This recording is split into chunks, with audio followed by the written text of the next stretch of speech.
Hi, and welcome to the three-part Optimal Weight Loss series. I am really excited about this series because I'm going to take you through my process, start to finish, to allow you to have the tools to help patients, to help clients.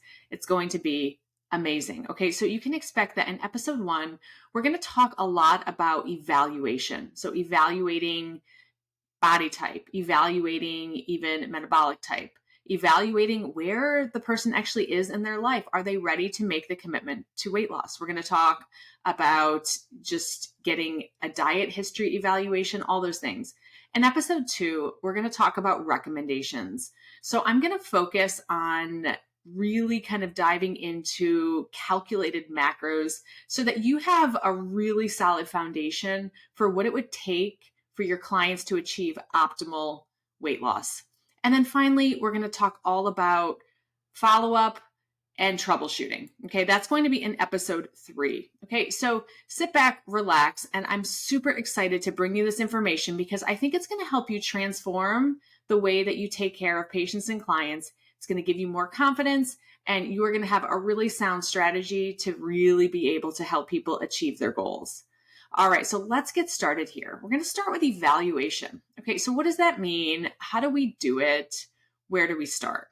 Okay, so the most important thing is upon meeting someone, you really want to get a sense of their why. Why do they want weight loss? Okay, and one of the biggest questions that I ask is your weight impacting your health or your life in a negative way? Okay, so this is really going to help you to dive into their why, right? Because if their why is, well, I really just want to wear my skinny jeans, that's not going to be enough to commit to the long game consistency that's required for optimal weight loss. And one of the things that we do as providers is we tend to take on the results of our patients and clients as our own. And here's the reality. You are actually not in control of their results. So you really need to separate yourself from their results. You can provide them with the tools and the guidance. At the end of the day, it's on them to really be able to follow the principles to help them achieve their goal. Okay, so really the why, understanding the motivation for, and the next thing is the history of dieting. Really finding out, what have you done in the past? Has anything worked in the past? What have you enjoyed doing in the past? Okay, so a lot of times people will say, well, I did intermittent fasting for 2 years. I lost 30 pounds, and then I found out that I lost 15 pounds of muscle. So I wound up gaining all the weight back and then some, right? And that's a common theme. The reason why diet history is very important is because there's something called leptin resistance. So leptin is the hormone that's made in our adipose tissue. When we have enough adipose tissue, we have high leptin levels. So in a normal metabolic state, this would mean that when you're in a calorie deficit, you would lose weight. Okay. Now, when you lose weight, your leptin levels get lower, right? Because if you're losing body fat, you're going to have lower leptin levels because body fat, adipose tissue is where leptin is made. As we have decreasing leptin levels, our body starts to say, okay, we're getting low on body fat. It signals the brain to not release any more body fat. And it does that by lowering our basal metabolic rate. Okay. With leptin resistance, and this is very important because a lot of people are very confused on this. Leptin resistance means that an individual has high or plenty of leptin, but the brain does not sense this. The brain thinks that there's not enough body fat and that we're starving. Okay, so even though there's plenty of body fat to release, what happens? Well, our brain is saying, hey, no, we're low on body fat. We have to slow down our basal metabolic rate. So it becomes nearly, I'm not going to say impossible, but it becomes extremely difficult to get individuals with leptin resistance into a calorie deficit. A calorie deficit is required to lose body fat. There is no denying that. That's one of the things that you'll see out there. What I'll say is to get somebody in a healthy deficit with leptin resistance is very difficult. Okay. And this is really where a tool of a medication like a GLP-1 agonist is beneficial to the patient. Okay. But we're going to stick right here for a minute. We're going to take the history of the dieting. We also want to know something really important. We want to know their lightest adult weight. Okay, so many times you're going to have people coming in and they're going to give you a number. By the way, where the heck did this number come from anyway? Right? It's probably something they read in a Shape magazine 20 years ago, and then they decided that that's what they should weigh too, right? Because to be quite honest, everybody's weight and what they weigh, their gravitational pull on the earth is going to be affected by various things. Okay, so it's important to know their lowest adult weight because a lot of times they'll compare themselves to the 16-year-old them. Well, I was 150 pounds when I was in 8th grade. Okay, who cares? We need to know your grown adult lowest weight. That's kind of important because it gives us insight into where our people are. Okay, so getting all of this history. All right. So the next thing, the evaluation. This is really important. And it's something that we weren't really taught. And it's super important. And what I'm about to teach you is one of the reasons why the BMI chart is not super useful. So maybe I'll start with that. So you're probably using BMI chart.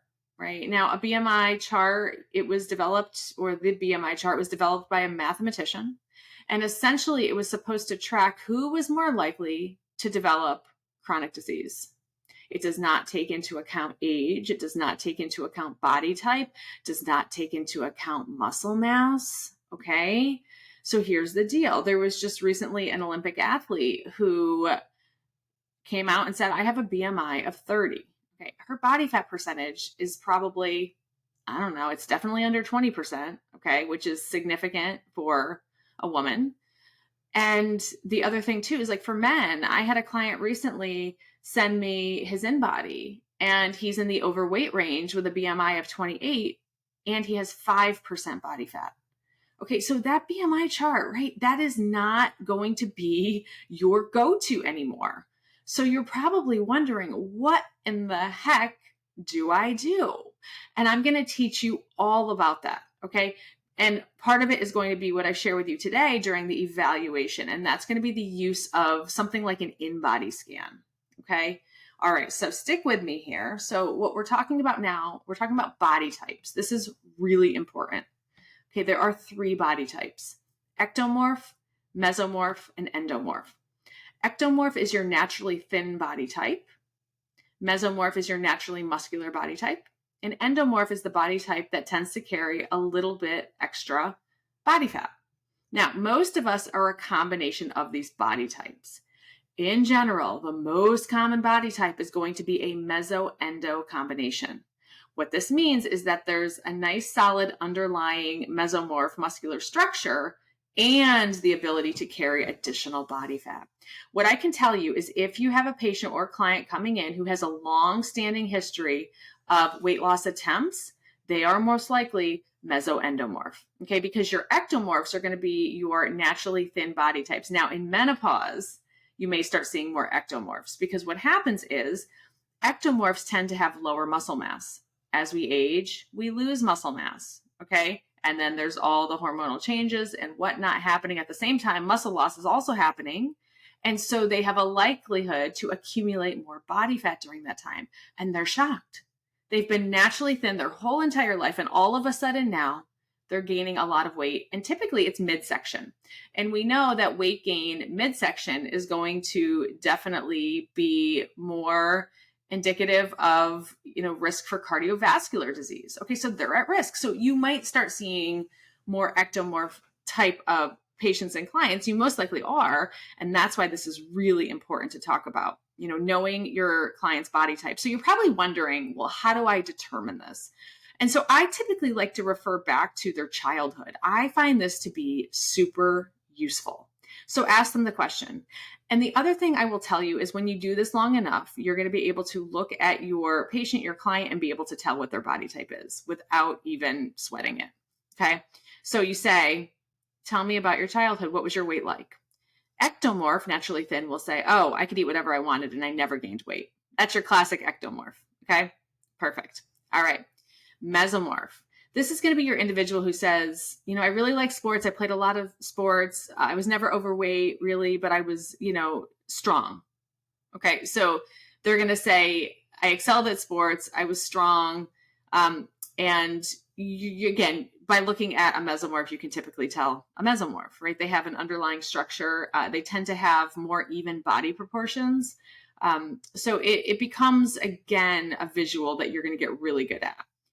Endomorph childhood story will be, I was eating what everybody else was, and I was heavier than everybody else.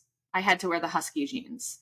Okay. So that's going to be your story for somebody who definitely has a strong component of endomorph. Now, the other thing that you want to keep in mind, I mentioned there are combinations. There can also be a body type that's a combination of all three. They have ectomorph, mesomorph, and endomorph proportions. Okay, this is important because it's going to bring me to my next point. During the evaluation process, something called an in-body scan is going to be really important. Okay, if you don't have an in-body scan, that's fine. Actually, patients can go to a nearby place and they often can just get a standalone in-body scan. Okay, so this is important because we need to know where our people are starting.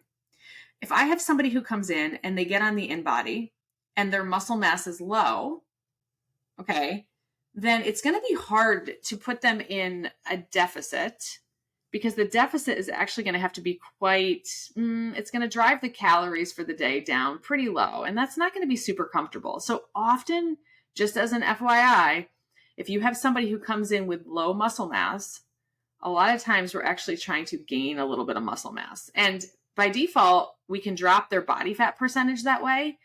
That's going to be a rare situation, so I'm not going to focus on it, but I do want to bring it to your attention because it's important for how you evaluate the in-body scan. Okay, so I love the brand InBody. It is, in my opinion, the most accurate. I find that the home model compared to the professional model is usually right on. Okay, so what you're doing is when you see the results, you're going to see the weight, you're going to see lean mass, skeletal muscle mass, body fat mass, total body water. The newer model for the home version tests visceral fat. Okay, but really the things you're looking for, I like to keep things really simple. You're looking at muscle mass as it compares to body fat mass. Okay, now this is the way that I do it, because we could talk all about, what is an optimal body fat percentage and where should we try to get our people? And the reality is it's going to be different for everyone. Some body types are not going to be able to achieve a certain body fat percentage. If somebody does not have enough muscle mass, it's going to be really hard to get them pretty lean, okay? Because in general, you might have an ectomorph coming in. They might be low muscle mass. They already might be lower in weight, but the issue that they're having is they have this excess body fat accumulation in their midsection, okay? So how I look at it is I look at the skeletal muscle mass. Now you're probably wondering, well, what's an adequate skeletal muscle mass? Okay. In general, we want to see skeletal muscle mass 30% of the person's weight or more. Okay. So if you take their skeletal muscle and you divide it by their total weight, we want to see that number 30% or above. Okay. Now here's the caveat. This is really important. If you have somebody with a high weight, okay, a higher weight, right? And so you do the calculation and you're under 30%.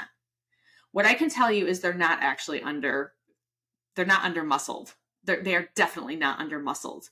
So in that situation, what you're going to want to do is you're going to want to look at the in-body. And for women over 5 feet tall, you want to see about 50 pounds or more of skeletal muscle mass, okay?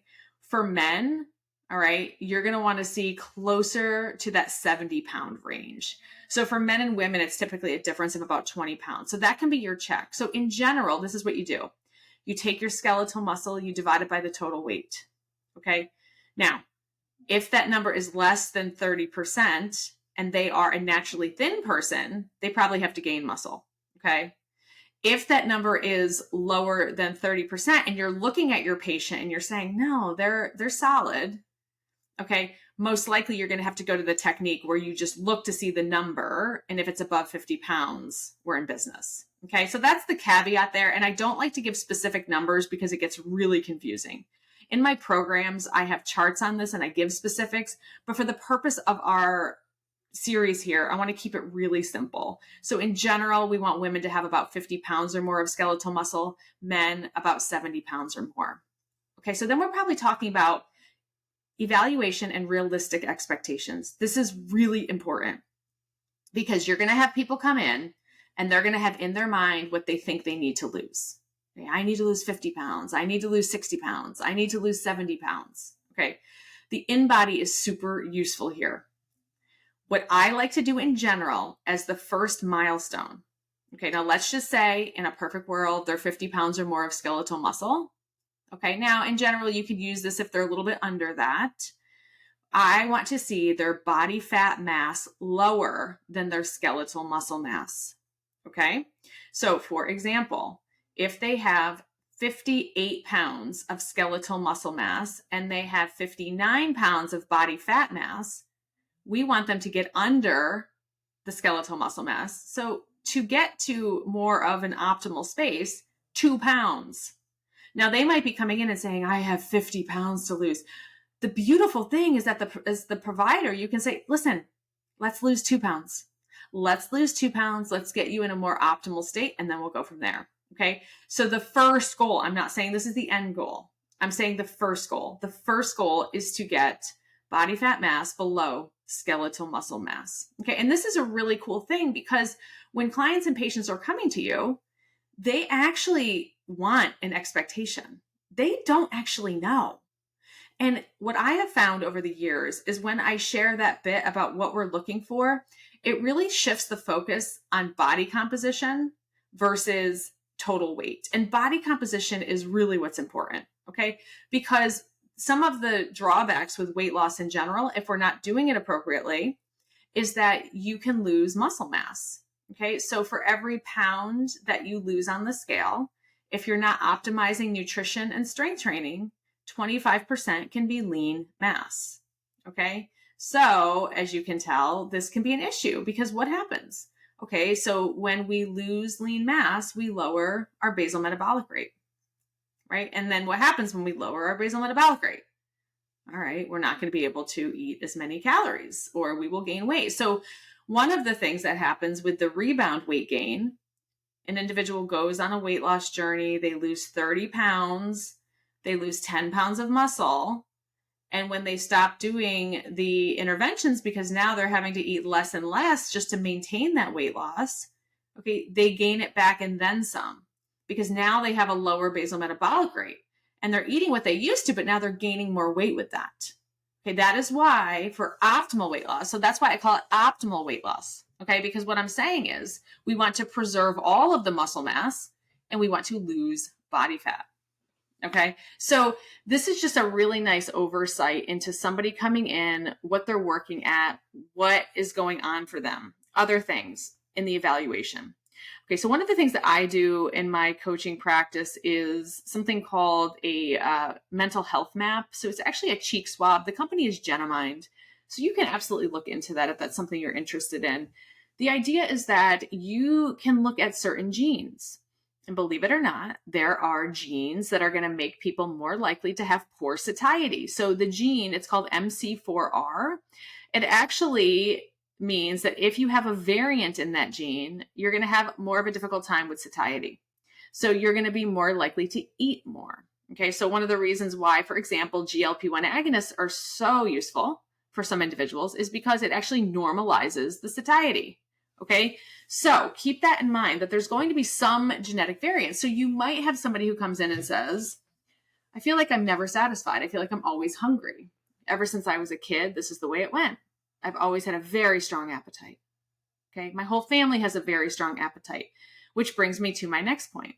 The desire, the food desire, the drive to eat. Okay. Some of us have more of a heightened pathway in the food dopamine reward system. Okay. And so what that means is that we get more of a feel good with food. Okay. So another reason why GLP-1 agonists are very useful for these individuals, it's because it drives down that pathway. It drives down food desire. Okay. So you want to ask these questions. The reason why you want to ask these questions is because if you're somebody who is working with an individual, they're not on any medications, you do want this information because when we get to our third episode, we're going to talk a little bit about tweaks and what happens when there's no progress and how do you refer out then and what do you do. So it's really important that you know what you're working with. And that's, I would say, the first part of really becoming a successful weight loss physician or weight loss coach, or just a professional that deals in healthcare that helps with weight loss, or even for your own personal journey. It's really kind of meeting yourself where you are. So kind of in review, it's really looking at the motivation for why. It's looking at body type. It's looking at genetics. It's looking at kind of some health behaviors. I mentioned, satiety. I mentioned the emotional connection with food.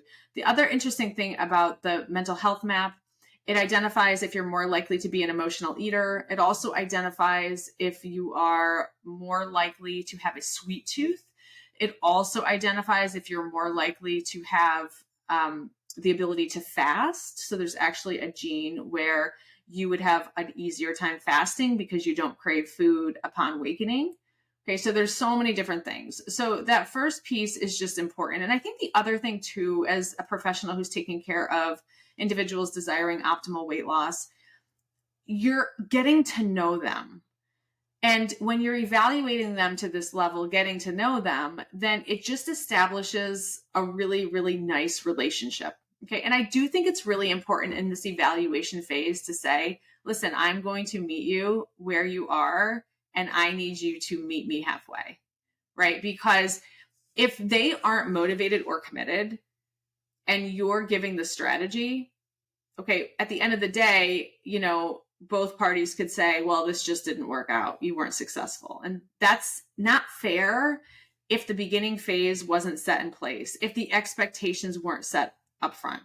Okay. So let me just finish off this first part of the series with expectations. Okay. Because I can't tell you how many people come to me and say, I'm so disappointed. I only lost 5 pounds this month.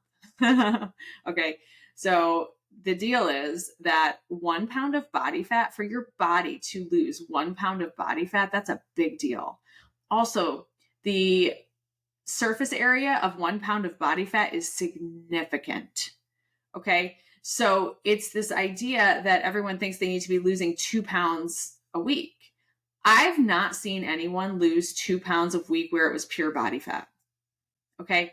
A more realistic expectation for the long game strategy is going to be closer to 0.5 pounds per week on average. Okay. Now that's not the initial loss, because somebody who has significant weight to lose, they're going to have a bigger initial loss. Okay. But somebody who's kind of gotten over that honeymoon phase and now they're in it, on average 0.5 pounds per week, which means we are in it for the long game. If we're in it for the long game, we have to be consistent, which means we actually have to like what we're doing. Okay. So we need to make weight loss a feel good situation. So many people dread weight loss because they've had experience of it being really difficult. It was really painful. It was really difficult. Okay. Probably they weren't set up in this way that you're setting them up for this evaluation. Okay. So here's the other thing I want to mention. So that would be a nice fat loss goal. We want to make sure, and this is why using in-body scans is super important. We want to make sure that they're not losing more than 10% of their total weight as muscle. Now we can expect a little bit of muscle mass loss, lean mass loss. That's going to happen because lean mass is not just muscle. Lean mass can also be water, bone, organs, all those things. We don't want to see more than 10% muscle mass loss though. Okay. So what that means is if you have a client or a patient who loses 10 pounds and they lose over 1 pound of skeletal muscle mass, that's too much. So that's what I'm saying about optimal weight loss. Optimal weight loss really requires slow and steady. Slow and steady will ensure that we're not dropping a bunch of muscle mass. And so that was the big thing with GLP-1 agonists. Weight loss was so fast. Okay. And appetite was down significantly. So individuals weren't necessarily eating enough protein. They weren't doing their strength training. And so I've had people who have lost like 20% muscle mass. They come into me, we fix it. And the first thing they have to accept is that the weight loss is not going to be as fast as it was. because we have to work back and we have to actually repair the metabolism. Repairing a metabolism, what that means is we're building more structures within the body that's actually going to be able to burn more energy. Okay, so we are going into episode 2 coming up. Okay, in episode 2, recommendations. So we're going to start with talking about a little bit extension on the evaluation, how we actually get to the recommendation, how we get there based on the basal metabolic rate. And we're going to talk all about just a basic recommendation for how you get your patients, your clients started on a weight loss protocol. And the other thing I want to mention is, I teach intuitive eating. My own nutrition program is called Mindful Macros. And then obviously we have calculated macros. For the purpose of this 3-part mini series, I'm sticking with calculated macros. It's very important that you just understand the science of it. And so this is the best way to do it. Obviously, if you have interest in really understanding intuitive eating and my mindful macro nutrition plan, there can be extension on how you can pursue that in the future. But for right now, let's just go ahead and stick to it. All right, my friends, you have completed evaluation of optimal weight loss. Keep going. I'll see you in the next episode.